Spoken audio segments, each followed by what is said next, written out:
Here's a quick look at the Samsung Galaxy Note 2 and the LG Optimus G Pro. Now these are both devices with 5.5-inch displays, so they're going to be obvious sources for comparison. They also have similarities with the way they structure their software. As you see, they both control brightness and quick toggles in the drop-down menu.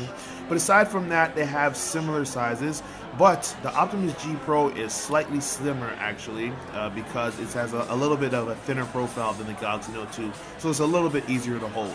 They both have plastic builds, and the differences between the Galaxy Note is that it's a little more rounded in its corners, while the Optimus G Pro is more flat.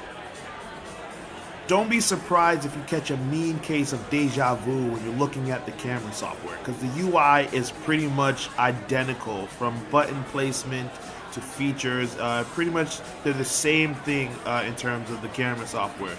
The one thing that the Optimus G Pro has over the Galaxy Note 2 is the G Pro can use the rear and the front facing camera at the same time. They also have similarities in terms of button placement. They both have a home button. It's obviously thinner on the Optimus G Pro, and they have back and menu buttons, but they're on different sides of each device. When you look at the back, they're both a glossy plastic. Now the finish on the Galaxy Note 2 is a little smoother and more comfortable to hold. The Optimus G Pro picks up a lot of fingerprints, but at the same time, the thinner build actually makes that one a little bit better to hold, especially because it has the flat edges. They're just very comfortable.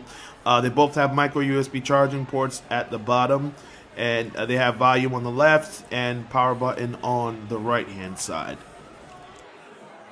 Being the newer device, the Optimus G Pro is obviously going to come out ahead on certain aspects. For instance, it's got a 1.7 gigahertz quad-core processor, the Snapdragon 600, which is just a beast.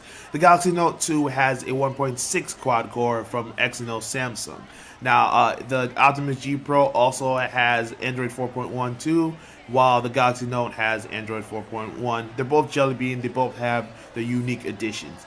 I will say that the Optimus G Pro at first glance looks like the better device just because it's newer and has more updates, but obviously the Galaxy Note has the advantages of S Pen.